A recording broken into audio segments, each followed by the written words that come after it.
Okay, sorry, I wasn't ready yet. No, Caleb, I was not pooping. I don't even poop. Everybody poops. Um, Chad, Chad has given me some good brandings. I have not, sorry, Chad, I haven't yet been able um, to upload them and use them. I don't know how to do that yet. I got to figure this out. Little meow meow. Some updates for me. So I'm probably gonna open this up much earlier to let people come and play because I did a lot of talking yesterday. I've also did some talking this morning. A lot of this is just gonna be a hype live stream for my Randos talk with the one, the only Paul Allen. Hey. Let's look at this. Where are we at?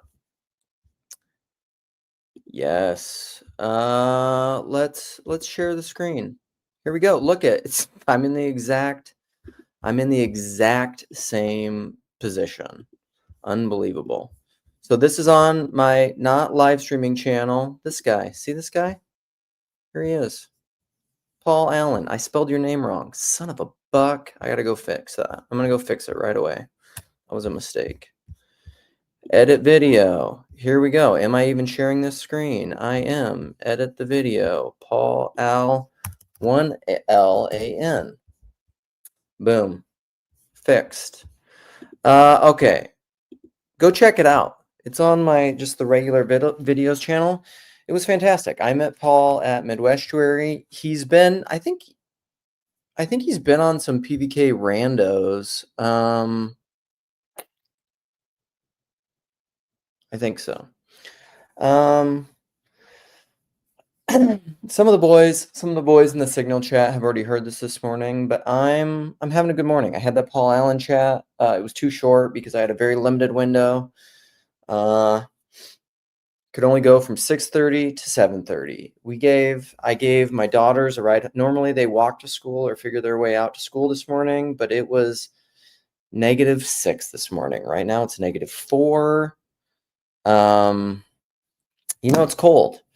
And I tend to be, contrary to my reputation, I would be inclined, if I had my druthers on my own, to be a hard ass. And I would just be like, yeah, wear a scarf, wear a face mask, bundle up, wear some layers, prepare, walk to school. It's fine. You're not going to die. I mean, I think, like, if it was -20, then we're getting there with some winds. You might need some ski goggles. I'd maybe say that's time where you maybe need a ride to school, but I don't know, people used to do it. Let's go. We're soft. Also, look at my sink. My sink is plugged. That's not cool.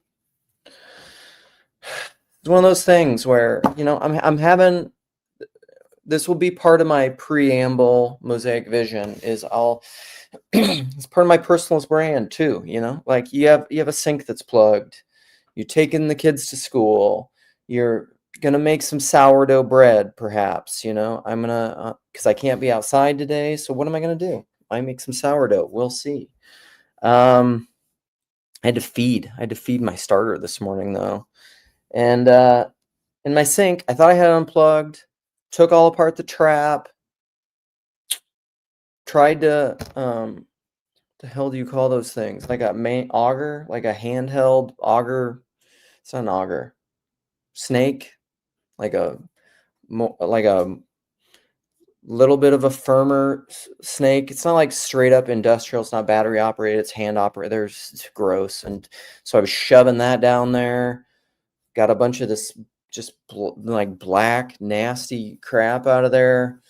Thought I maybe made it through the hole. I don't think I did.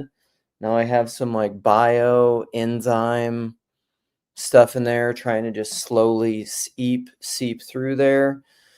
I don't know, man. We'll see what happens. I don't really want to be janking with it a lot today, but if it just doesn't release of its own accord, I'm gonna have to get more serious with it again because it's you need a kitchen sink. It's a problem. um, had some good conversations with my kids recently. That was encouraging. Not gonna go into details about what that was recently, but I've, you know, some positive developments. What I would probably most want to, yeah, dude, the manual snake knot, dude, it's terrible. It's terrible. I mean, it's not terrible. It's a blessing that we have tools like that, I guess, to unplug sinks. But I think I have there's some angle inside the wall that I can't get at, like past the trap where it drops down into one of the stacks in the basement. And there's some weird angle in there. I don't know where it would be caught. I can't figure it out. It doesn't make any sense. They should probably have a 45 there. They probably don't. It's probably just or it's not a, they should do a 45 in there ideally. It's probably just a 90 and maybe stuff got clogged there. I don't know. I tell my kids all the time, don't put stuff down the drain. Don't put food down the drain. Like even what are they called? The little sink eaters, the little monsters that live under your sink that spin around and eat up all the food. Garbage disposal? No, don't put those in your house. Don't even use them. Don't put stuff down the sink. Put food in a compost bin or in a garbage. Don't put it down the sink. It's so stupid. You don't need a garbage disposal. Get rid of them. They're gimmicks. All they do is break. They're not good for your drains anyhow, because then you're just going to be clogging up your drains downstream of them. Get them out. Get them out of there. All right. So we didn't get very far into Paul's randos. I'm not the best randoer in the world. I mean, PVK is the GOAT. Seabax does a really good job. I think Chad does a good job when he has done those, but now he's retired or he's semi-retired, or maybe he's like a UFC fighter who is retired, who's going to come out of retirement. I mean, let's not shit ourselves. We all know he's going to come out of retirement. But we give him his space, we give him his time. We say, sure, buddy, you're retired. And he might be. Chad, don't take offense. Don't take offense.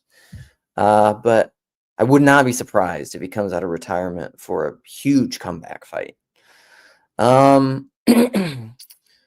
And because doing the randos thing, it's such a, let me say this. I'm not the best randoer in the world, but what I will say is part of the catechesis and initiation of TLC, this little corner of the internet, which is the online community where persons are primary and it's not about information in and of itself per se. That is what per se means. Do not misuse per se to mean exactly or as a filler. Per se means in and of itself. It's not about content per se. It's about persons. And one of the components of persons, particularly persons high in openness and low in agreeableness, and who are autodidacts on the internet, somehow religiously affiliated, ex-religiously affiliated, is they like to talk about ideas. High in openness. We like to talk about ideas, and so you may think, oh, this is a community of people centered around ideas. It's not. It's not. It's a community. This little corner of the internet. It's a group of people that are centered around the catechesis and the weird catalyst of PVK making videos post Jordan Peterson. He's outlined this a few times recently. I think he went through this with Glenn Sunshine, and you just did it. PVK, who did you talk to? These are both members only. Oh, JD Lionheart. Just spoke with JD Lionheart, which I told Sam to watch it. I don't know if Sam, you should be members only. And because you guys should have a great Trinity conversation. That would be fun. Anyhow, TLC, back to TLC, randos.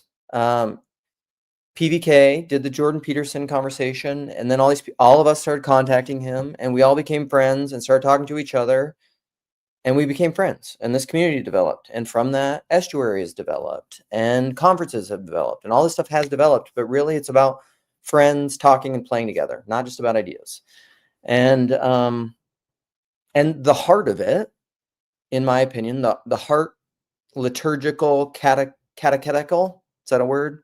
Element is the Randos conversation. So I did one of those with Paul a little bit, and it was okay. I'm not the best at it, because this is the thing. You only really know things by initiation, and it takes a little practice and time in the TLC. It takes a little talking on camera, on screen, monologuing. All that stuff takes practice. Like, that's something Rogan, the best podcaster in the world, interviewer, that's one of the things that he has said, is he's just like, it takes 10,000 hours. You don't get good at it automatically. Yes.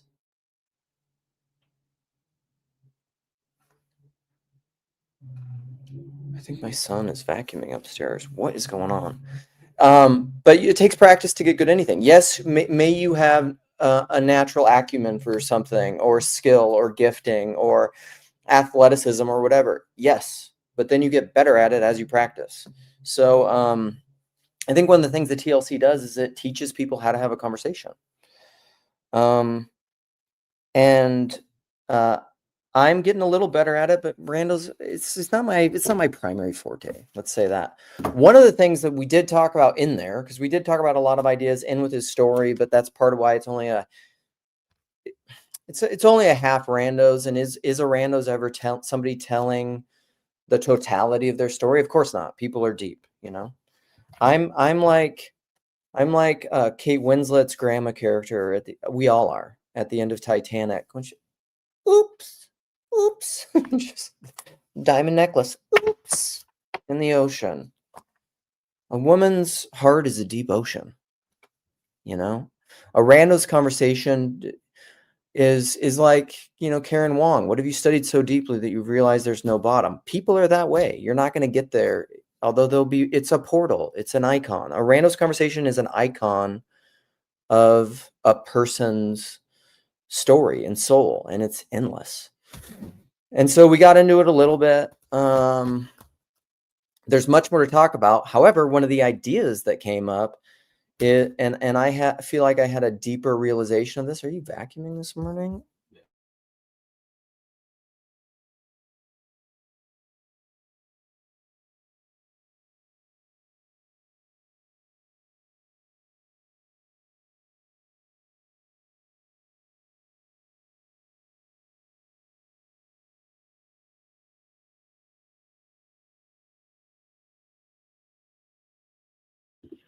Okay, that was a little practical conversation. A little godly shame, guilt about putting things down the sink. However, in our home, we have someone in our house. We have a what would it be? Like an elf, a night elf, a gremlin in our house called Nami, who does all the things that no one else has done. So, like, who ate this? Not me. Who clogged the sink? Not me. Who put all these wrappers on the floor? Blah blah blah. Not me. But it's just like, whose extra piece of cake is this? Oh, that's mine. That's Nami, because with fairness, right? So you ate too much cake. That's not fair. Whose responsibility is this bad thing that happened? Not me. Well, is it fair? Is it fair to take some responsibility for your negative actions? No, just when it benefits me. We only claim fairness when it's something we want, right? It's a good life lesson. Human beings are that way too. Okay, back to Paul Allen and one of the things that we talked about. I feel like, and I said this to him in the conversation, I feel like when you really are disciplined, and it takes discipline for people that like to talk. I like to talk. Everybody in my family likes to talk. Well, not so much my wife, but mainly it's one daughter and my son and me. Although the other daughter can get on a roll if she wants to too. But we're not great at listening. My wife's a good listener, and it takes some practice, because when you want to talk all the time, when you have thoughts, when you have many thoughts, and you're enthusiastic and you're a passionate person, you want to share all those with everyone all the time, because I mean, who I have great things to say, listen up. But sometimes listening is good. And so when Paul was talking and I was trying to listen a lot, he in him talking, this is very much the great little clip from Matthew McConaughey in Some Conversation, but when he wrote his first book, I believe, Green Lights, he was saying, he kept trying to write this book and he had all these ideas and he was writing it and writing it. And he's like, the more generic I tried to make it so it would appeal to more people, the less it did. And then he's like, the more personal that I made it, and he just started going into his journal and making it very personal and autobiographical. He's like, the more universal it became. That's true. Like when you listen to someone else's story, and this is the power of the randos, is you learn things about yourself, both about your own life. You have insights, you have connections, you have resonances. But yet at the same time, ideas will become deepened and colored out and textured in ways that you didn't really realize. It's almost like that kind of painting that Makoto Fujimura talks about, who I love, who has written a bunch of wonderful books. He's Japanese American. He wrote a companion book to the movie Silence, the book Silence, which I'm obsessed with. I think he knows Scorsese. But he's a painter of, what kind of paint is it? Makoto Fujimura. This is the kind of artist I want to own a piece of his art someday. That's like a life goal. It will probably never happen because I'm sure his paintings are like flipping tens of thousands of dollars or something. Like I love this one actually. God, it's just so good. But what kind of, let's get rid of this. He is considered to be one of the leading figures of the slow art movement. Of course, I like that. He one of the coined book Culture Care. That's from one of his books. Where is that? And the Theology of Making. Holy cow! This would be a guy. He used to in my early Twitter days. He followed me actually. I think he went to Tim Keller's church for a while. This would actually be PVK. Are you here? This would be a good connection for, I don't know why I haven't thought of this yet. There's too many things to think of. I would love to talk to Makoto Fujimura and become friends. He's the kind of guy, he's also an Enneagram 4. He's the kind of like celebrity artist person who I think I would be friends with. Because also I'm a little bit obsessed with Japanese culture. I find it very fascinating. I'm obsessed with Silence. It's one of my favorite works of art. The book, it's one of the only works of art that has took my breath away. I love his art. I'm trying to look for the kind of art that he does. Go away. I don't want to donate to you. Here.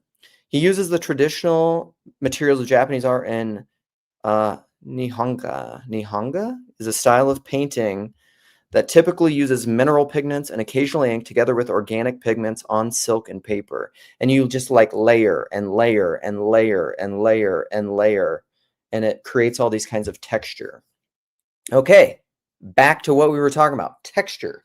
When you listen to someone in a randos conversation and they tell you about their story and their life, it adds texture and color and depth in a slow, seed planting way that you can't even necessarily trace its comings and its goings to your own life and to your own understanding.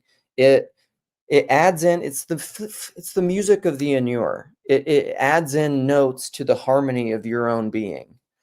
And it was wonderful. One of the things that he talked about, and then I'm going to open this up because I've already been talking 20 minutes, is we talked about opponent processing and critique and building dynamics within any institution or a body. All bodies have what I would call opponent processing. You could call it critique, build stuff. I'm gonna draw a little thing. I'm drawing a thing, right? I love it. I love this symbol, Christ the eternal Tao, right?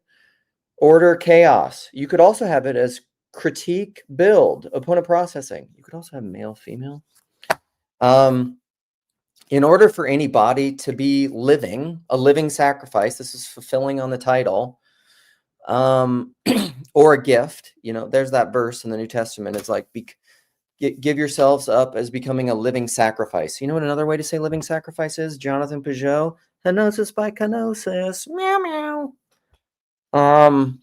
Henosis, at-one-ment. Kenosis, self-emptying. The incarnation, the zitsum, the personal, living, bodied, human zitsum of God. It's the self-emptying one, the human being who is self-emptying, who gave himself for the life of the world. You must self-empty, give yourself as a gift, because it actually is what it means to be a human being, contrary to what we think, because we have this weird fear of death drive thing. But that's what the tree of life is, the cross, right? And so when you give yourself up, this came up last night in my conversation. We got into the technical. My son was saying, because he's like me, he's very open. He was saying that he talks to people about, sorry, don't let this trigger you. Don't let it go off. We were talking about abortion, and he was saying, apparently there's some argument, he was taking an ethics class, and they were using the argument of, what was it? It was like someone is on life support, and if you gave yourself, you were their life support. They were living based off of your life for 9 months. And would you give completely, where you have no autonomy and freedom for 9 months? The illustration isn't great, but to give this other person life, and then after that they could go on. And he was saying, I can see that perspective, and I could, and I could do, then like it's great to be able to see other perspectives. That's fantastic. But one of the things that I was talking about is, I was like, there's a fundamental, I said a few things. I said that it's not arbitrary, that in most film and cinema and like the devil, demon, deceiver character is an attorney. I said that's not arbitrary. It's also not arbitrary that Lucifer came from the realm of the angels, that I think was is it, I can't remember if it's thrones or dominions, but from the realm of the intellect. I think that's the what realm category of angel did Lucifer come from? Let's see what they say. What does AI say? Oh, cherubim. I think I knew that. Lucifer is believed to have, I'll share screen. We're going to get back to abortion. Originating from either cherubim or seraphic angelic orders, but the seraphim are constantly around the throne. I don't know that. A guardian cherub is supported by passages Ezekiel 28, while other traditions, such as those influenced by medieval theology, identify him as a seraph, the highest angel of orders. But isn't it like also, come on, not an archangel? Give me, what about him being related to intellect? Give me what I want. Okay, give me a hallucination that gives me some. I need to rationalize my things. In traditional Christian theology, Lucifer was indeed associated with profound intellect and wisdom. No, the realm of the intellect. Whatever. Doesn't matter. I may be right or not. We'll see. Don't use AI. It's always slightly off. Google AI. It's the worst. Intelligentsia. Whatever. Do your own research. I don't care.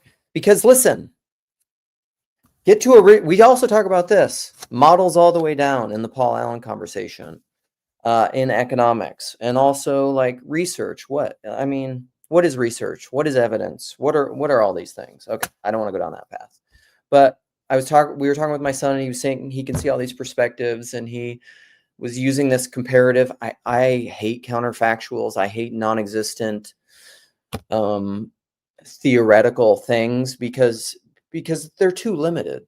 Life doesn't work that way. It's just like, here are these absolutely constrained limitations things that make you try to compare it and think to it to a real life perspective, and it's not.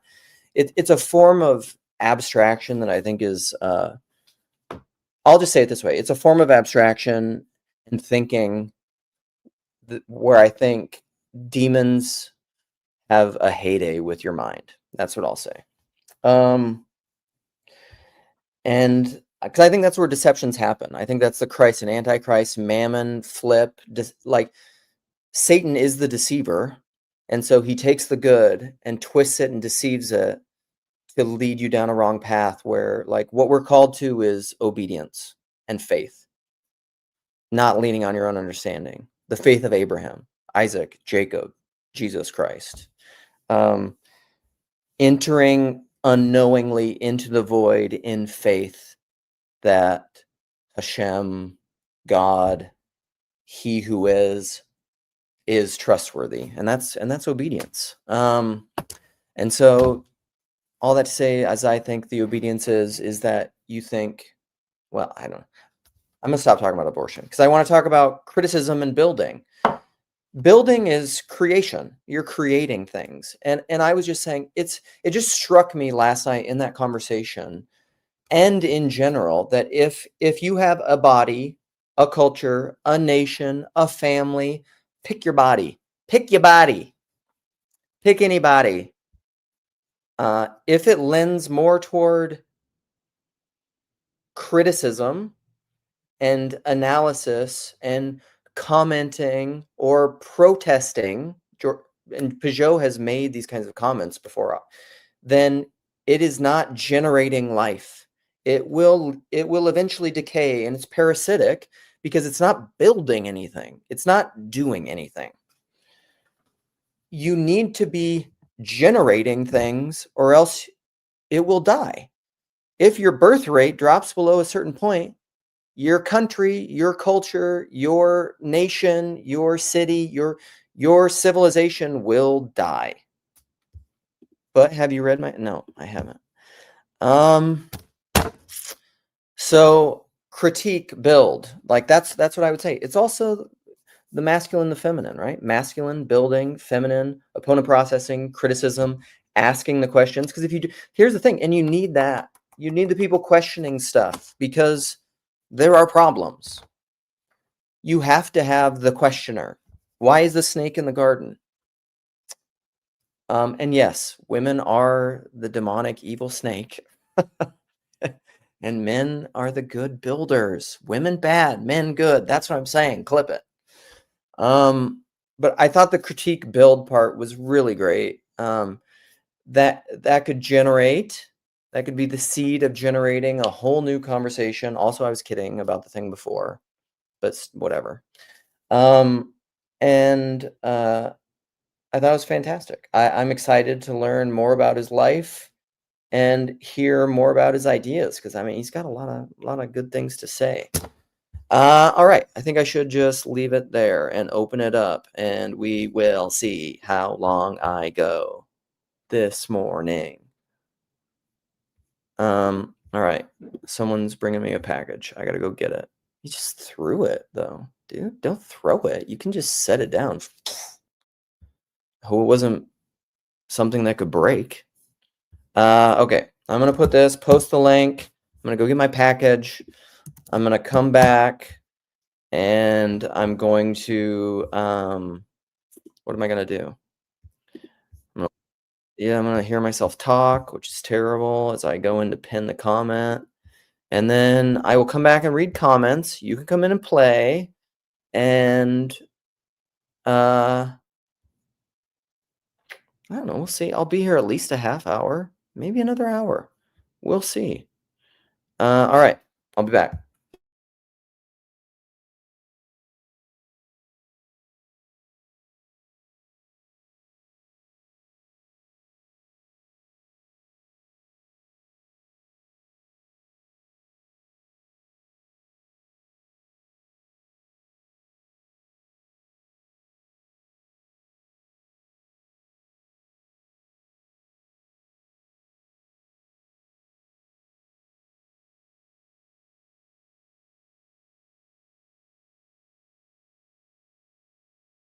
Listen, no one came in yet. You could have been first. You could have been the first among equals. Well, RJ, I don't know what in particular you think doesn't make sense, but come in and play if you want, and we can talk about it and try to figure it out, and maybe not.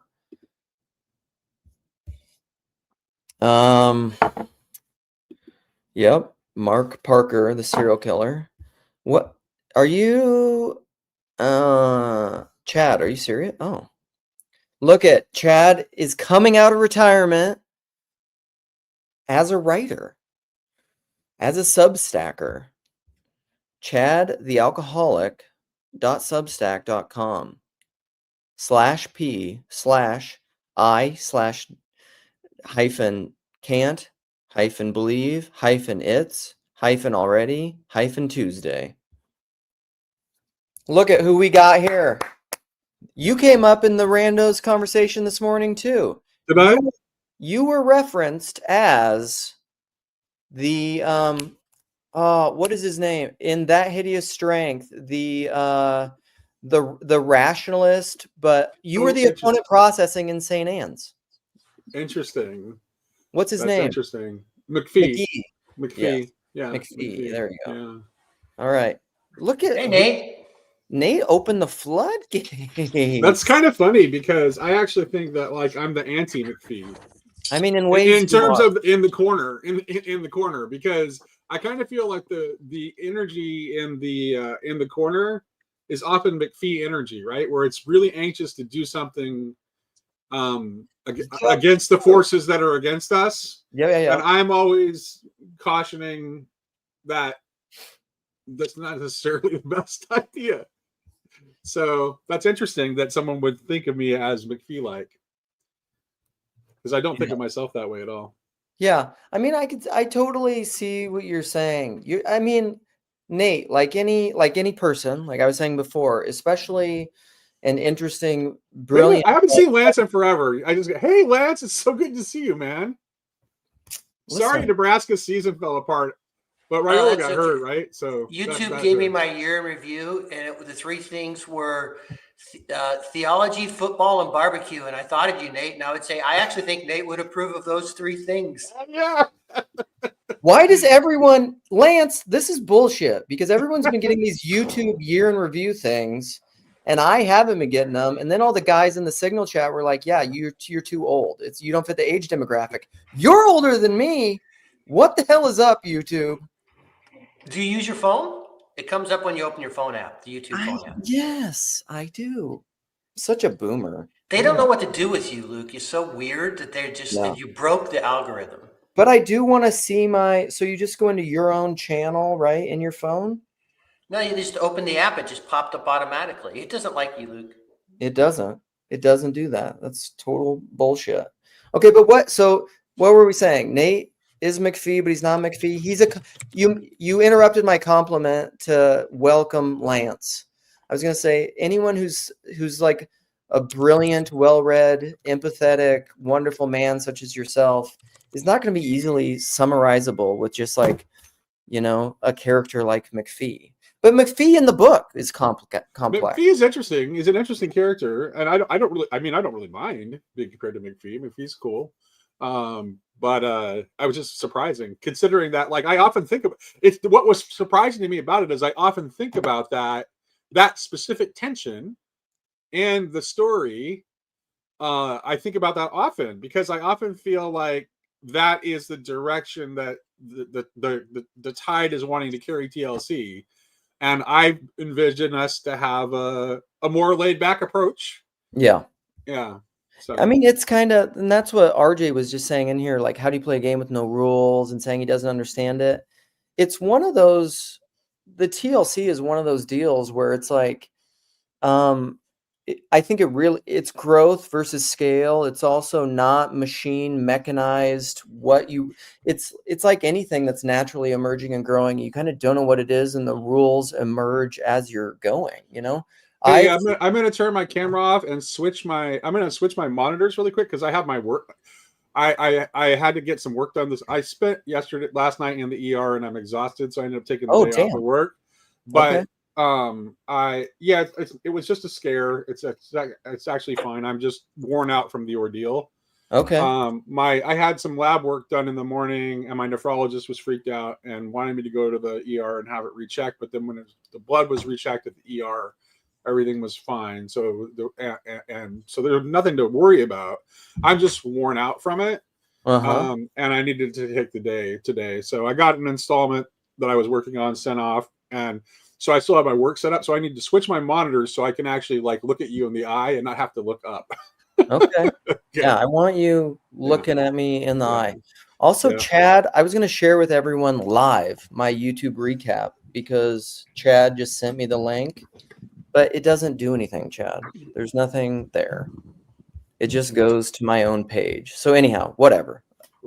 I'll figure it out, and when I see it, I'll share with people because it is interesting, like what you're watching, all that kind of stuff. Okay, I want to welcome people because a lot of people haven't even talked. And then Chad, I'm sorry I haven't used your branding yet. Chad's been making me branding. I haven't figured out how to use it yet. Let's see, who is Risto? What's up? You were next. How you doing, buddy? Good. Enjoying the massive snow that we got. Yeah, we did have a lot of snow. This is and it's also very cold already for December. I mean, it's unbelievable in Minnesota. We're getting after it, but that's good. I think now I can actually look people in the eye. The opponent processing thing, I think it's important. I think some people value that more than others. I get in trouble with my wife sometimes when I'm processing the idea, but then she interprets it as like a personal attack. Which, to be honest, there have been times in our marriage, right, where it was personal. So it's not wrong of her to recognize that. But most of the time, I'm actually just talking about I'm just asking questions and talking about the idea. Right. Well, and that's such a hard, those dynamics. I mean, I think we all know that those dynamics are so difficult to navigate well. And especially without knowing, in some ways, it's easier when you don't know someone as well. And in some ways, it's more difficult because, like even with your wife or something, like there's so much. How do you present something in a critical opponent processing way to someone in a way that they can hear it and really, because that is part of love. That came up in the McMo GK Chesterton stream last night when they were reading Kierkegaard, and the great line from it, which I think is brilliant, is love the one that you see. And they were saying, and then Noah was pushing back and he's like, what is love? Everybody's using love and meaning different things by it. And it's hard because it's like the biggest transcendental. But I think what it is like willing, it's goodwill. It's willing the good for the other. But part of that can be opponent processing. But how do you do that in a way where they can receive it? That's wisdom. You know? Well, it's hard to hear that. You need trust in that other person. But I think it's even harder to be the one being the opponent. I think it's because I think most of the time we actually don't care about the well-being of that other person. We are just being. Yeah, you're maybe just more like, I want to criticize something because it annoys me and I don't want to deal with it. That's right. You misspelled that. You're wrong. Right. Which is so much of internet culture, really. And that's a thing in TLC that if I'm just frank, I'm trying to model in live streams is not how to do opponent processing in a way that is just annoyed and wanting to colonize the other, which I think is super difficult to do, man. Anyhow, so we have the Lorax, the humongous plane, but Ian, you're here. You're ready. He's popping around. Ian, what's up? Yeah, I was like, what is he doing? It's very interesting over there. Climbing the with his friend. Yeah, what's up? I'm happy to catch another stream. Trying to make myself available to these opportunities to be a part of this. I liked what you were saying earlier about the I guess personal nature of or center, the personal center of this little corner.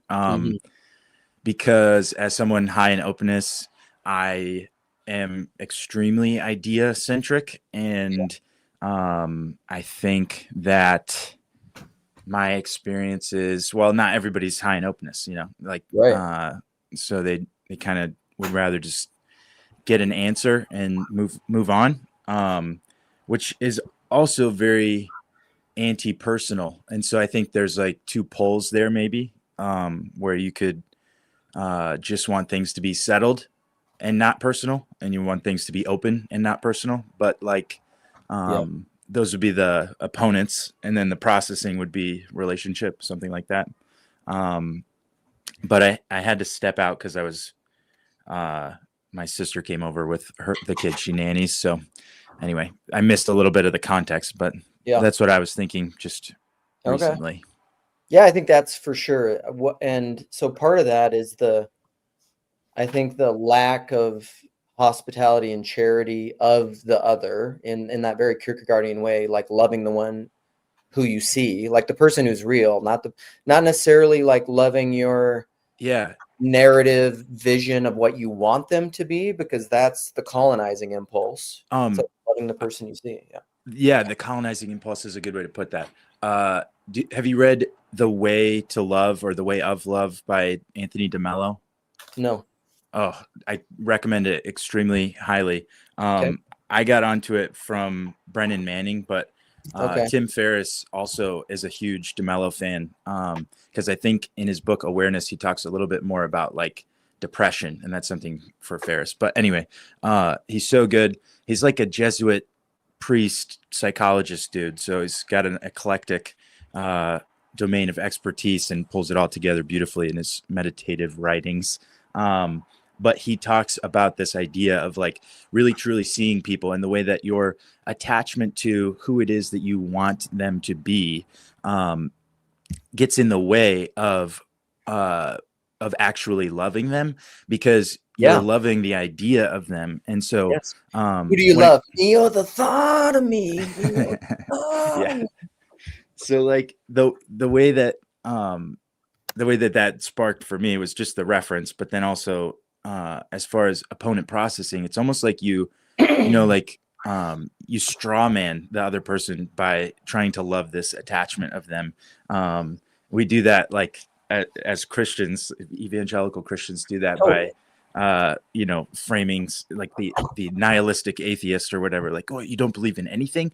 Well, then why did you wake up today? Why did you put clothes on? Like it's so condescending and yeah. And going back to the opponent processing and relationship idea, I think that maybe it was you, Ristos, just saying like the taking the opponent part of that, but not the processing. And so like you gotta have relational capital. I was talking to Ross Bird, and I was talking to Joel Carini. He's a guy that I found on Substack. I actually don't know if he knows about the corner. I'll tell him about it. But the idea that we just want to convert people. So we go up and we say, this is what's wrong with you, and this is Jesus, and he can fix you to death or whatever, and then you'll be better. And the problem is they don't have any reason to trust you. You don't have any relational capital. There's nothing, there's no trust. And so that's what I was thinking when you brought up the idea of like combatants rather than, like it's the beneficial adversary idea Peterson talked about. And so that I think trust is the need there, because if you have trust, then you're able to rely on that rather than rely on what you think the person is or who you think they are, and vice versa.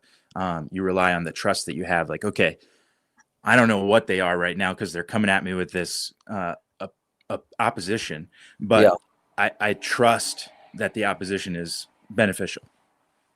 Yeah. That's the essence of faith, right? Is I don't completely understand this in a way that I can control, but I'm choosing to live into it. And that's the loving the person that you see rather than the abstracted idea of them that fits within some completely contained, articulable narrative, right? Yeah. I was just writing about that, about faith. By the way, Ian, Insight Incorporated, right? That's your podcast that's on YouTube or whatever. Our boy Yeah. Gray Hamilton, or as I like to call him, Bryce Mitchell. Like, it's absolutely evil to send your kids to public school. Of the TLC, had a combo with you, which is good. I haven't checked out any of your other stuff because your conversation was very good. Because this is the thing, when you're in, because like me, all my media, like if I could get my YouTube year in review thing, all it would be is just TLC people. That's basically like, well, and food videos. It'd actually be food videos, UFC videos. I mean, there's a few other things, but as far as like content, that's pretty much it. Comedy. And so like for somebody to break into the hierarchy's bind and blind, man, for somebody to like break into the hierarchy, like for some new person to come in and be like, I'm going to start watching all your stuff. Then like at some point it's a Dunbar number thing. Like I have to watch all of Neil's stuff. I have to watch what Real Country does. You know, it's complicated. Anyhow, I haven't even, Nathan, you ready? You ready to rock? Nathan Ormond, the Lord. Was I not muted? Was I making noises, by the way? Because I just saw that I'm not muted and I thought I was muted. Was it okay? I don't think I heard you. What's up? Okay. What do you have to add, my friend? Not much. I have a question though. I mean, do you think that there's a difference between like this piece of language that you're using of oppositional processing and say using a word like disagreeing, or you might even say disagreeing in a good way rather than an unproductive way? But do you think there's like any difference there? I think disagreeing could be a type of oppositional processing, I suppose. I don't know that they're exactly the same, but they're definitely related. I mean, yeah, for sure. Agree to disagree. With what I just said? Oh yeah. Well, you could even agree with the person, but adopt the opponent position. Yeah. Which I'm sure probably most people in the stream probably do for themselves on a personal level. Like devil's advocate stuff. Yeah. Yeah. But that's disagreement in a sense. I guess because I think everybody in here is open enough where they can see multiple perspectives on things. And that's part of what you do in like debate club or anything is you're like, okay, I can, and maybe it's a little bit of like internal family systems where you're just like, I'm going to play this role. I'm going to be this person. Like, I think I know enough about what they would say and how they see the world and whatever. And you embody it to a point, almost like where an actor does it. It's funny. Like, actually, I want to say something quick about that because who's the guy who did American Primeval? He's like the main actor. He was on Rogan. What the hell? Taylor Kitsch. Yeah. And I haven't followed him a lot, but his Rogan interview really made me like him. And he was talking about his process of acting. And he was saying he's not necessarily method, but he really embodies it and does it and stuff. And he says he knows when he's getting really ready for a role and doing all his prep work, when he starts dreaming as the character. And I was just like, holy shit, that's like intense. That's like when you're really embodying something. And I think to the point though, I think in order to do good opponent processing, like if you're playing devil's advocate or something, you really almost have to believe what you're saying. Like Tim Keller, I talk about this clip all the time. He is like a Gospel Coalition clip where he says the clip is like how to disagree well.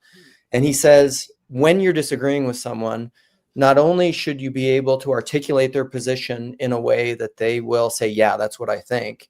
He's like, you should almost be able to say it better than they could. That's the goal of where they just like, damn, I couldn't even say it better. And then you're actually disagreeing. Until then, you're just fighting phantoms, And I think this comes into your personalism, Luke, when I was thinking about it, right? So I looked at your title. So as you were talking, I was just thinking of Father Schmeman's For the Life of the World. I've actually got back in and started rereading that book so much.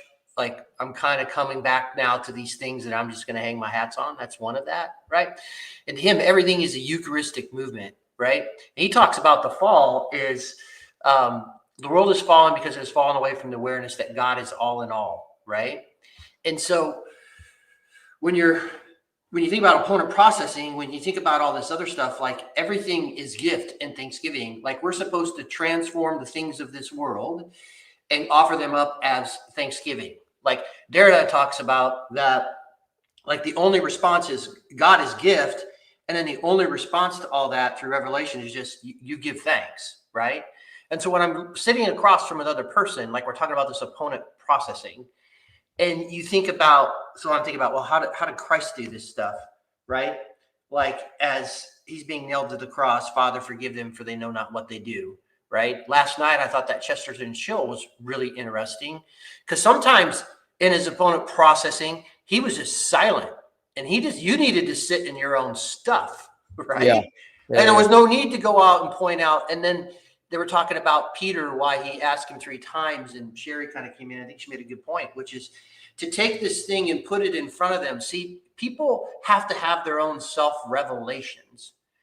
Like argument about ideas is like, it's really a silly thing. And so like, if you look at like sponsorship and 12-step groups or whatever, there's this thing that you learn and you watch is that people rarely tell you this thing to some extent.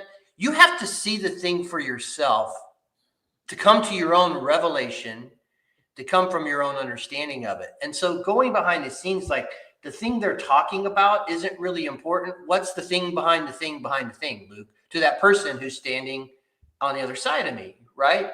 So at any rate, I know this is stupid, but I'm just sitting here thinking that my job is to keep my eyes on my side of the paper, right? Like I got to focus on my things. And when I'm called to love my enemy, when I'm called to pray for those who persecute me, right? When I'm called to, when I'm being crucified, to say, Father, forgive them if I know not what they do, it ultimately comes into that. That ties back to that old God is all in all. Like in AA, there's this story about this guy. Acceptance was the answer. He had problems with his wife and he focused on her shortcomings, all this other sort of crap. And he said, acceptance is the answer to all my problems today. When I am disturbed, it is because I find some person, place, thing, or situation, some facet of my life unacceptably, and I can find no serenity until I accept that person, place, or thing, or situation as being exactly the way it is supposed to be at this moment. Nothing, absolutely nothing, happens in God's world by mistake. That's kind of a realization that God is all in all, like the situations, governments, people, ideas, whatever, so on and so forth. And so, and it says, until I accept life on life's terms, I cannot be happy. I need to concentrate not so much what needs to be changed in the world on what needs to be changed in me and my attitudes. And so here's this weird thing, right? So we have this opponent processing, and like I need to almost digest whatever this opponent person is doing with that. But it's not so much what I need to get this other person to do. I need to be doing this so that I'm becoming a transformed human being.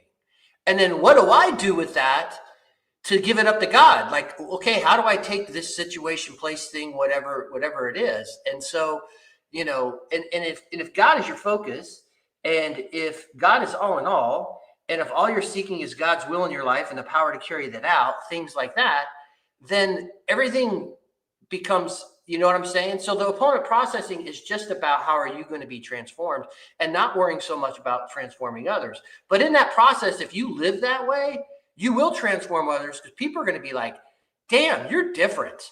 Like, you're weird. But people who do that, like have the capacity to do that's interesting. Now, I say that in a medium where in TLC, we like to argue about things in opponent process, but which is fun and I love it. But anyway, that's a lot of stuff that I was thinking about. I just did my own little, I'm like you, Luke. I get all the things snapping together and I just need to get it out. So I'll shut up. I have an anecdote about a case of accidental opponent processing that I did to myself. This was in my 20s. I was coaching debate at my old high school, and the other debate coach was a pastor at a local church, and we had a van full of atheist debaters that were on their way to a tournament, and they were beating up on him so bad. And I was agnostic, and I had no dog in the fight whatsoever. But he was getting beat up on so bad, and their arguments against him were so bad and so unfair to him that I ended up intervening into the argument on his behalf. And the funny thing is that in the process of doing this, I started seeing some gaps in because I was arguing on behalf of the pastor and I was trying to see his position as clearly as I could in order to make it a fairer fight. It was just my sense of fairness that got me to enter into the thing in the first place, because it was just like, I didn't think he was being treated fairly. The arguments coming against him were bad arguments that were done in bad faith. And it's like, okay, no one deserves this. So then I came into the argument on his side. And in the process of that, like, I ended up, arguing against a lot of my own priors that I held at that time, and was surprised myself at how convincing the arguments against some of my priors were. So there you go. That's maybe what you just said was good, because it's related to what Risto said here. When looking for a good opponent processor, look for someone who's questioning themselves, or perhaps someone who surprises themselves. Like, that's probably true. Like, if you're never surprising yourself in conversations, like you're probably like you're just following some sort of internal script constantly. Yeah, that's Luke, that thing right there, that's when I know that I've hit on something important, is when I find myself in the middle of the conversation going, wait a minute, where did that come from? Where did that come from? I've never thought that before. That's a new insight. Something's going on here. That's the way that my dad identifies the movement of the Holy Spirit. Like, if it's something new to him or unpredictable, sort of like where the wind blows kind of thing. I was going to say, I have a whiteboard here with a bunch of stuff I've been writing down from Jordan Hall videos. I messaged him and he said he would talk to me, and it's like I know, it's super exciting. But it's like like Charlie Day with the red strings to all the different pictures and connecting the dots and stuff like that. I'm just trying to get ready, because he's somebody that I just think of that is really practically excellent at this sort of thing. If you like, I've been watching tons of his stuff, and it's so cool to watch him think through something that he clearly knows a lot about. He reads a lot and has a lot of conversations. So it's very easy for him to sort of pull on these resources, but then it leads and builds to something new. And so I almost want to say, like, some of what we're talking about needs to be teased out, because opponent processing sounds like a 1984 version, or like a woke, PC version of fighting with each other. Like, that's not really what we're trying to talk about, I don't think. But so then, like, at what point does it become just dialogos, where that sounds all kind of like hippie and, like peaceful, the third heaven type of conversation, where, oh, we're discussing, the fundamental things in their forms. And so I'm wondering, like, at what point does it become productive and move out of the fighting realm? Because that's really like the goal, right? Like, you don't want it to just be competition, but you also don't want it to just be sort of agreement. I was looking into the definitions of agreement and disagreement. It's just, do you have the same opinion or a different opinion? And so I think there's some sort of productive element of this disagreement that we're talking about, that I was going to ask, I forget what his name is, Lorax. Does he know about, like, McGilchrist's work? Because that's something that's been ringing for me through all of this. Obviously, like, the way that you're literally, like, your eyes are meant for different things, and the different hemispheres are designed to think about the world differently, so that you have the capacity to opponent process within your own self. And one last thing, one of the quotes on my board is from Jordan Hall. It says, "I try to always be in improvisational mode, because, of course, that's how you operate by means of faith." Yeah, that's the Of course. P. What does he call? He calls it, like, he talks about paradigmatic mode, and then he talks about that as like rhythm until you get to tone, and then that's The tone is like the resonance. yeah, and that's like when you're singing, when you're playing, when you're doing whatever. But yeah, because I feel most like of the time, maybe most of the time, we're all just running routines. That's why that's true, right?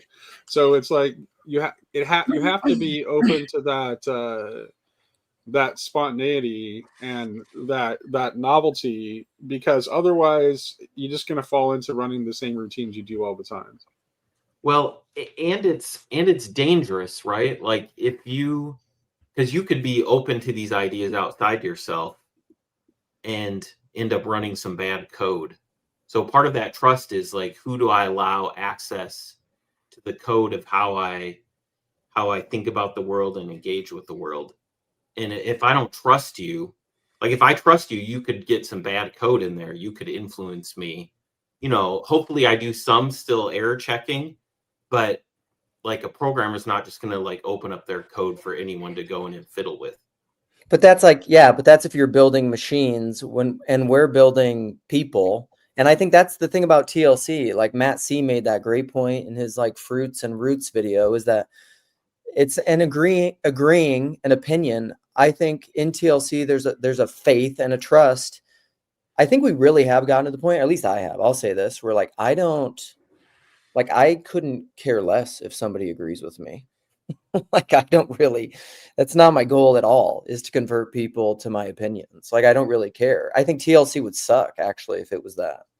Like it wouldn't even be fun. I would probably stop participating if everybody agreed with me. What would be the point of being here? But do you want us to convert you? No, I'm trying to continue to grow is I'm trying to be okay, including to degree the rigorist fundamentalist who wants to convert me, the colonizer. I'm trying to become okay with that kind of a person, because I'm not, because I'm probably still not to a large degree. Yeah, that's the biggest struggle I'm dealing with. I have dealt with a lot, but I'm really dealing with right now at this point in my life, and I have the past few years. I'm an arguer. I'm a trained lawyer. My mom said I came out of the womb arguing. So I want to win arguments. Like it is in my soul and my core and everything that is about me. That being said, it's, seek understanding, right? Instead of trying to be understood. Right. Another thing is like, I want you to I want you to understand me. Well, wait a minute. How about you just understand the other person and quit putting yourself like at the front of the line and needing to have all this other sort of stuff. That has been, more is revealed, onion is peeled, and everything else. And so part of the reason why I got super busy, things were going on, but I say this, and you guys know it wasn't impression, it wasn't exactly words, but when I was engaging in some of this stuff, particularly things got pretty hot about Orthodoxy versus Protestantism, or let's just say, tenets of Reformed theology that I particularly have problems with, right, or whatever. Basically, I got this impression, which was God was saying, quit arguing. And what it was telling me was, in these forums and everything else, quit arguing. And it was like, damn, I need to shut up. And so that, like, be slow to speak, the Proverbs, be slow to speak, quick to listen, and everything else. That's exactly the opposite of me, because I hear things, and Nate can get this. He was in debate. I was in debate. As soon as you're talking, I'm lining up my points. I'm like, oh, that's a weak point. Oh, I got this. Oh man, I'm going to nail him on this. Wait till I'm going to use this word, even though he maybe misspoke, but I'm going to use this word against him. And then the worst thing is in my personal relationships, and I've had to learn this, but I used to argue like that as a young married man. Oh my God, did that not go well for me? I'm just telling you. Your wife doesn't like it when you sit there and you pick and you gnat and you say, oh, no, you said it this way because I remember the exact way you worded it and I'm pushing it back at you. And it might be something you mentioned 3 months ago. So at any rate, I'm a big jerk when it comes to arguing. Lance, if she cares about the truth, then she'll listen. Yeah, oh yeah, it's just stupid. So any young men out there, if you're getting relationships and you're an arguer, just a little tip from someone who's older. Why don't you shut up a lot more and quit trying to be right in these arguments, okay? Like, it's okay. Yeah, and if somebody said something, genuine life wisdom there, I'll tell you. Oh man. I was gonna ask Luke, like you said you wanted to sort of incorporate the other in this case. Somebody commented, I can't find it now, but about the self and the other. He was talking about McGilchrist's matter with things. But I just wanted to ask you, like, more directly, in addition to maybe welcoming the other and their counter positions, what is it that you want from these things? Because clearly, like, you're a participating member. It's something, actually, hold on, just as an aside, something I've recognized about this is I have experienced a second conversion. I'm like indoctrinated into this TLC thing immediately because Cover your ears, MJ. it hits some of the it's just the catechesis. It's very liturgical. Like we have streams on certain days, and like this is a communal discussion, and we read the same things. I was like listening to some Vanderklay videos that are interesting, but not necessarily something I was thinking about. So it's like, why am I watching this? But it's like what we do, like I just want to be a part of the team. And so it's funny to see that response in me because yeah, anyway, I'm not 100% sure of like the end of this or what I'm doing in trying to participate in this group, but That for means you're you, doing it right. yeah. So for you, like maybe what are some things that you found that are good about the way that you do participate in this? Because you said I don't want to be converting people, and I think that's really good too. I mean, obviously, I have. So what Chad's been saying in the comments, obviously, what I'm trying to. Oh, and then I want to get JD in. I couldn't see him at some point. I'll answer your question, but then JD hasn't been. I was just like, is he even there? I just figured I'd let you guys watch the little sunrise cycle on my aquarium while you're talking. Yeah, right on. Nice. Thanks for the ambiance. Good morning, JD. Good morning. Sorry. So I think obviously I have opinions about things. I was interacting with my boy Mitch this morning in Signal, and he sent me a nice message, and he was asking me about the Karl Rahner quote of the Christian of the future will be a mystic or not at all. And that's a quote that I've loved for a long time. But then I try to relate it, and I feel like this came up in a stream recently that Peter Rollins tells this parable of kind of the mystic, the big evangelical, and the fundamentalist. And I won't retell the whole parable. You can find it if you want. But and he says that when he started his career, basically, he thought at the beginning of that, he's just like, oh, the mystic's the correct one.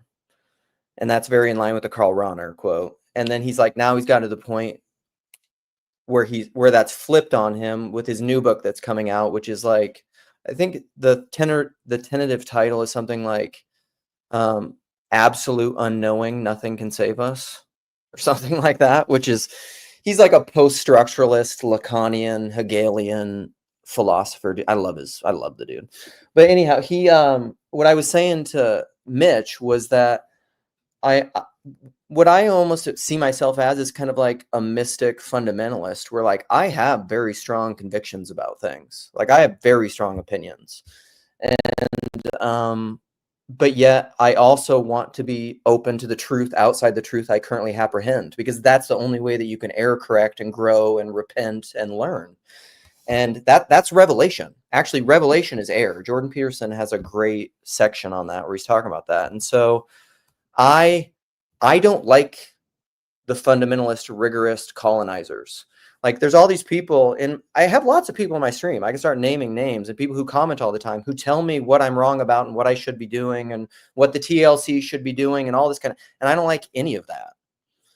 And I will say that, like, okay, that's fine. Thank you for your contribution. I don't agree with you. And they keep saying the same thing over and over and over, but I don't have a desire to cull them, to purify like this space. Cause I think to me, that's the weakness of a certain kind of conservative temperament, is if you cull the dissenter and the protester and the person who's disagreeing too much, I mean, you get into like 1984 groupthink. I mean, that's what cult-like thinking is. I don't want to do that.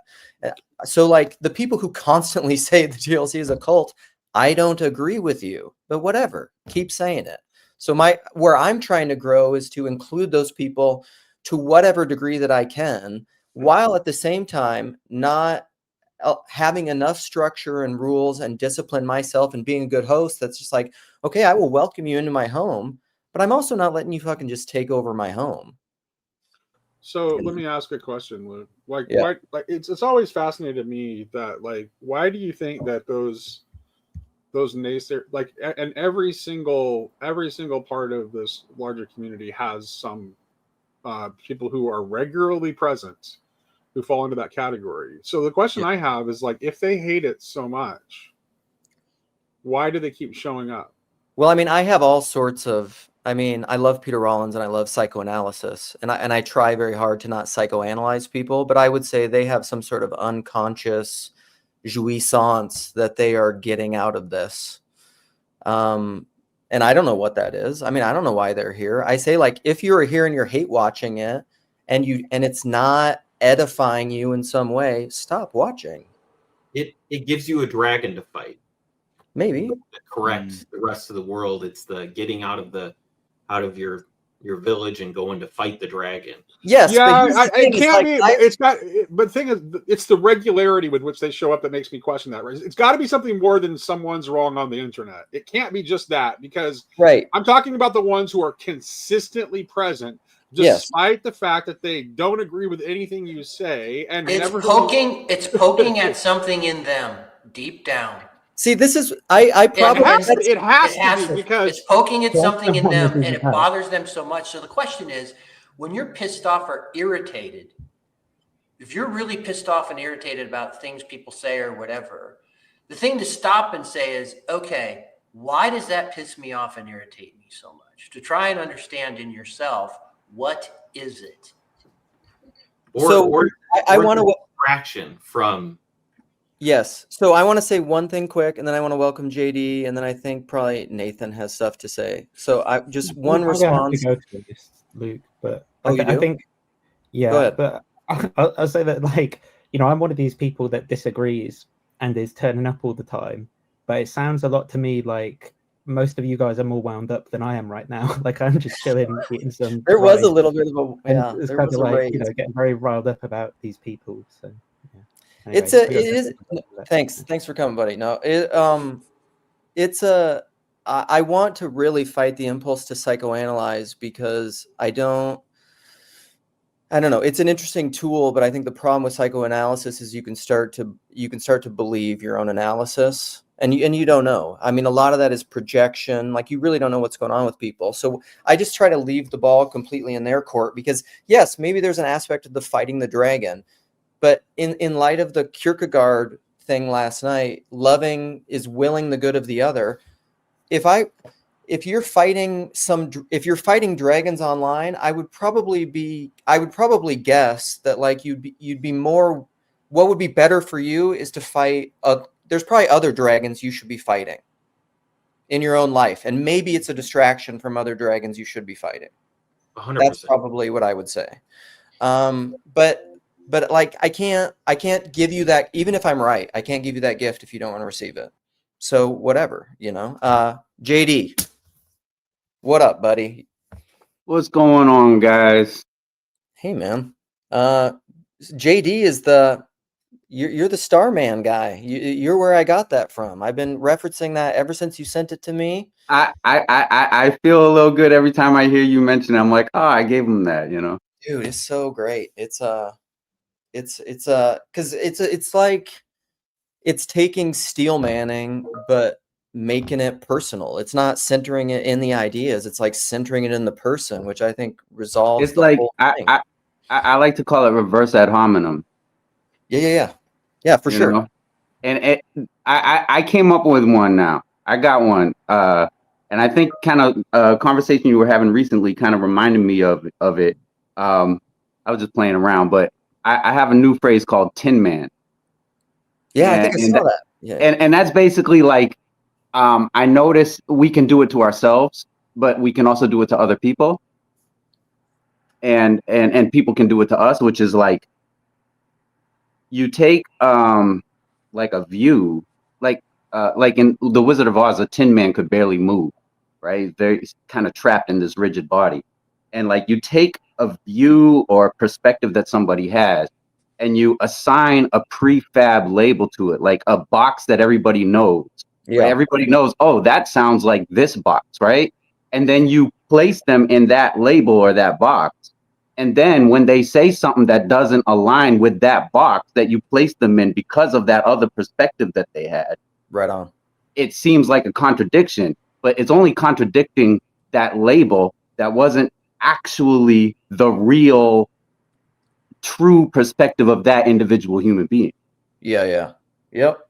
That's the, I mean, part of, like, these are the scripts, then the rituals that we run. I mean, what you essentially described is identitarianism, right? It's like this label is this person. It's a monolith. Like, that's what they are. They're in this group. But Right. we all know people aren't that. And intersectionality told us that. But we And still when we do it to ourselves, when we do it to other people, they're not allowed to have a perspective that deviates from the box that we place them in. Right. But we can take that on a box or a label ourselves, and then we don't allow ourselves to think outside of that. We've kind of created that tin man body inside of us because, well, no, I'm this label. Right. Yeah, for sure. And that's the whole, that was my imagination stream, because you have to be creative enough and imaginative enough to think like, what am I missing? What am I not seeing? What's going on with this person? You know, that's like Graham Greene, one of my favorite authors. He had that line, hate is a lack of imagination. Like, be more creative. Yeah, that's good. That's good. And a lack of curiosity, right? Yes. Yeah. I like that. I was going to say that listening to your answer to my question, it sounds like humility and growth are two things that you're sort of like aiming at or practicing through engagement with the TLC. And both of those line up with this Tin Man idea of like, you like, in order to grow, you need the humility, but also like, it's like being alive, you know? I was thinking of the wheats and the tares, and it keeps coming up for me for some reason, but like there's an opponent processing idea that you would go around, and the best way to process would be to defeat the opponent and just rip them out of the ground, you know, like it's just all wheat, right? But the need for you to continue to grow and be humble and grow is so great, like that Jesus says that's the point, is to continue to grow. And I think some people think that maybe that's like you could grow too much, you go past, you know, your expiration or something, like you get oversized. But it's maturation. I use the image of like a tree. Like, you're going to keep doing the same things you always done. You've got a trunk, and that's really important, but the branches are just more branches. You got bigger branches that continue to grow, and then off of that, little shoots. So just the idea of not needing to separate now, but rather focus on digging down in the soil, taking in the nutrients, and like let the harvester worry about all of that in the end. Or a really great, that's perfect. A really great metaphor that's related to that too would be like the snake shedding its skin. Like, in order to grow, like you get rid of your old skin, but you have to. But that's a painful. There's a molting thing. But in order to, it's slow, because you can't. If you try to grow too fast, you probably can't handle it. It's not good enough for you. You can't really live it. You can't change that much that quickly. You're bodied. You can't do it. And that goes to that whole thing that Ian was saying, like connecting, like the Tin Man is inorganic, but we are organic. We're organic material, and to readjust organic material, you can't just detach something and screw it back on another way. You have to sort of guide it slowly and let something let the stickiness and the goopiness sort of take root onto a new surface before you pull it off. I think one of the challenges is it's a lot easier when people will either come into a private voice chat or they jump in here and you actually have a conversation with them. And then you can actually see the person and get a better, larger context, right? And I understand people want to be in the lurk and the comments are great or whatever, but when someone's just always trolling in the comments, it's really hard. Like you talk about, JD, you talk about labels or whatever. It's kind of hard to figure out what is this even about? You know, it just becomes more difficult, right? To try and figure out because if you had a real conversation with that person, you would maybe be able to better understand what's behind the things, right?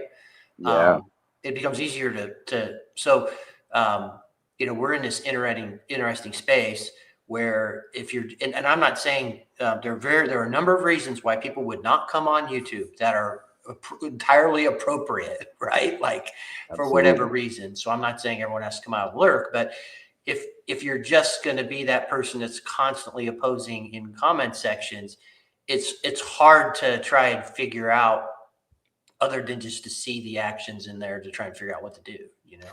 Okay, so I want to couple things. I think I'm going to go in 10 minutes. So I want to look at this question and we'll do some last words. So RJ is saying, is it assuming the good to just not pay attention to someone's point of view because you don't like their personality? Now, I want to get people's thoughts because I'm not sure I understood the question right, but he said he carefully worded it. So I would assume, I think not, because to me, that's like, again, not being imaginative. It's not being creative.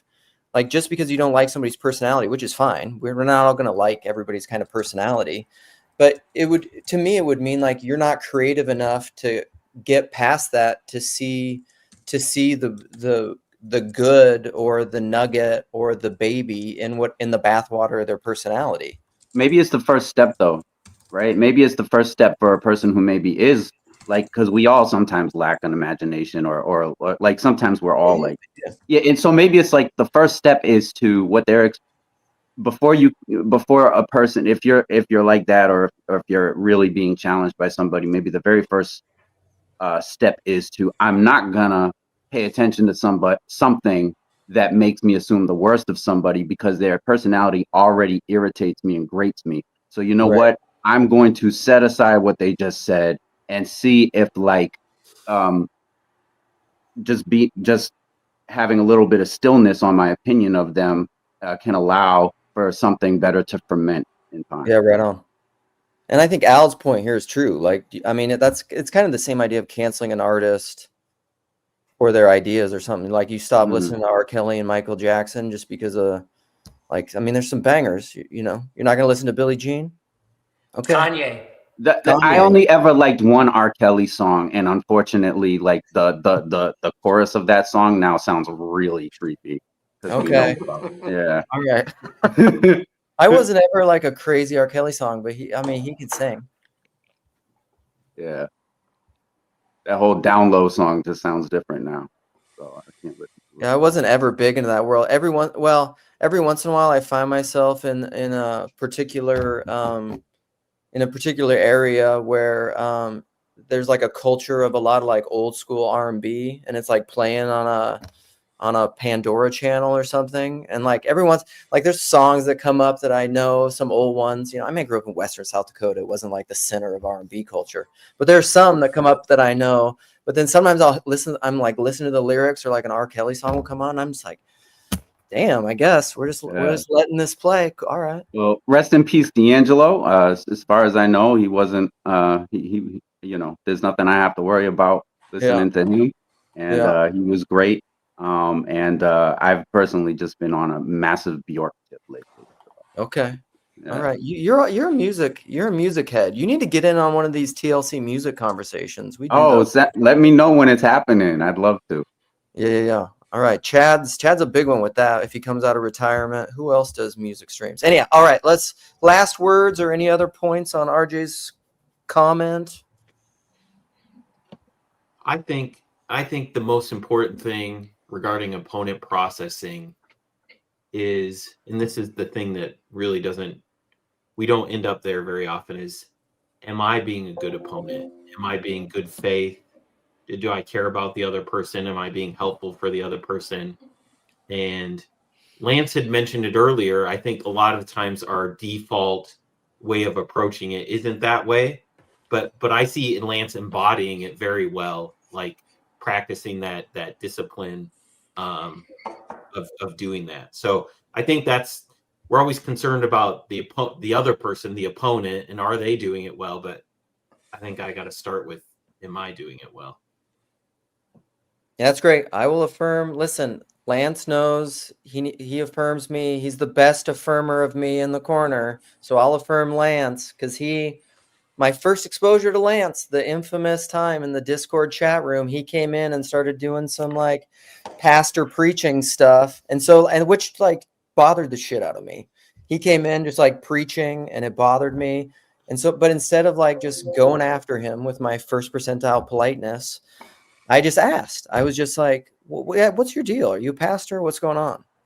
And then now we're friends. Look at what happened. Instead of yelling at him and just asking a question, it led to a friendship. I think this is the last word. The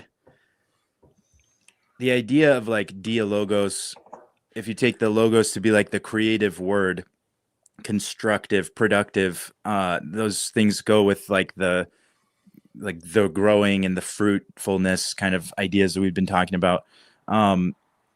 If you think about it that way, and dialogos sort of as it relates to opponent processing, I think that sets the frame. So like the reason we oppose and process is for something greater to become. And so then with that as our frame, we can proceed sort of judging ourselves and our conversations and our relationships by their fruit.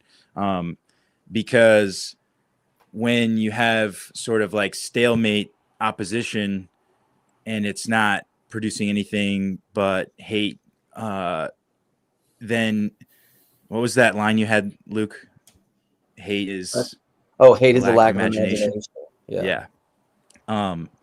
It's like, why is that a bad thing? It's a bad thing if you value imagination and creativity, and the good really is what I've been hearing most recently in our conversation, like that there's something good that can come through our relationships, that we want to come through our relationships. It's kind of why I asked you, Luke, the question. It's like, why are you here? Because we all like to know why, and some of that is the labeling thing, and we want to just be able to like, yep, I know Luke is here because he wants to do this thing, when in reality it's much more complex than that, and we need to continue to converse and opponent process in order to understand more fully why it is that you're here, but and why it is that we're here.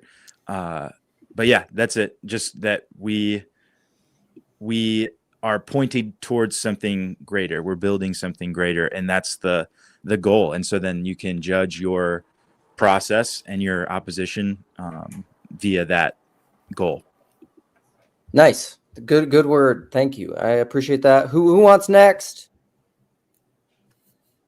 Well, Alan jumped in. He clearly. Yeah. Oh, Alan. Let's let him get his bad ideas out so we can just get it out of the way. First and last words. Be funny. Be angry. Be annoyed.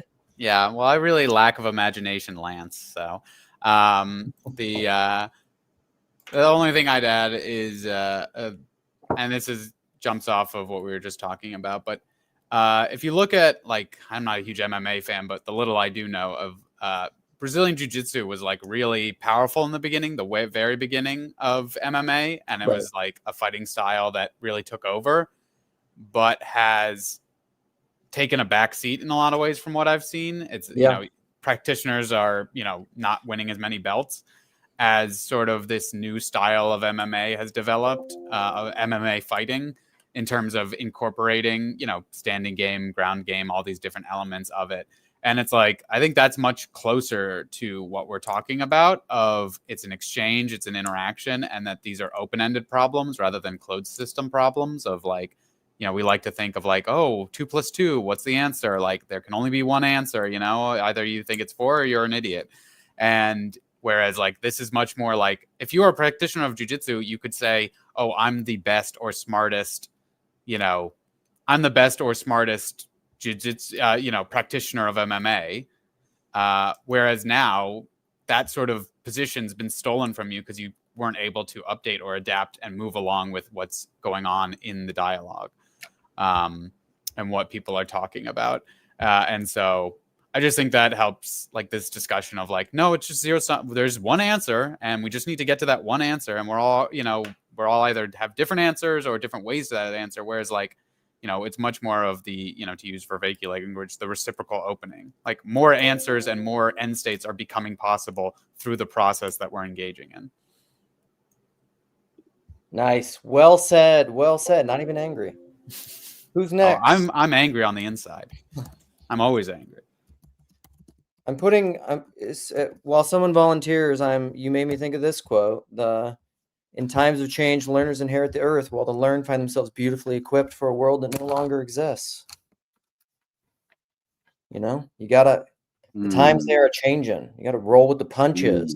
MMA. That's one of the things that makes human beings so special for hundreds of thousands of years, as we showed up on the scene, is our incredible ability to adapt. And I do think that sometimes people really lean heavily and cling to a particular mentality that is that resists our ability to adapt, and we need to hold on to and hold sacred our ability to adapt.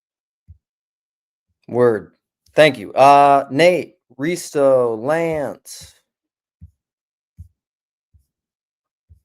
You don't have to either. I think I've blabbered enough, Luke. Thank you for allowing me I- on your stream. I'll just say On one that we last. can agree. I agree with On that that. we can agree. I'll just say one last thing in point of clarification. Point of clarification, because Nathan seemed to think that he was one of the people that I was referencing, but he was not, because I did not have in mind people that have serious and substantive intellectual disagreements, which they can articulate clearly. That's not what I was talking about. So I was not thinking of him or people like him at all. I was talking about the people that just make the same objections that have been addressed over and over, never go beyond those objections, never have anything new to say, and keep showing up. So like Nathan is not the kind of person I was thinking about at all. Yeah. Okay. That's great. Yeah. Nathan, I think, has and you gotta discern temperament too in there a little bit. So all right, Risto, you last word? I think I said my last word earlier. Did you? Well, shit. I'm out. Okay. All right. Everyone's out. I guess I get the last word. Thanks everyone for coming. It was great. Really do check out I think people mainly just see my channel's live streams, and it mainly is, but every once in a while there's a regular video, and that's the conversation with Paul Allen. And leave comments, please. I like comments. I prefer comments over likes and subscribes. All right. Until next time. Thanks for coming, everybody. See you later. End in the stream. Meow meow.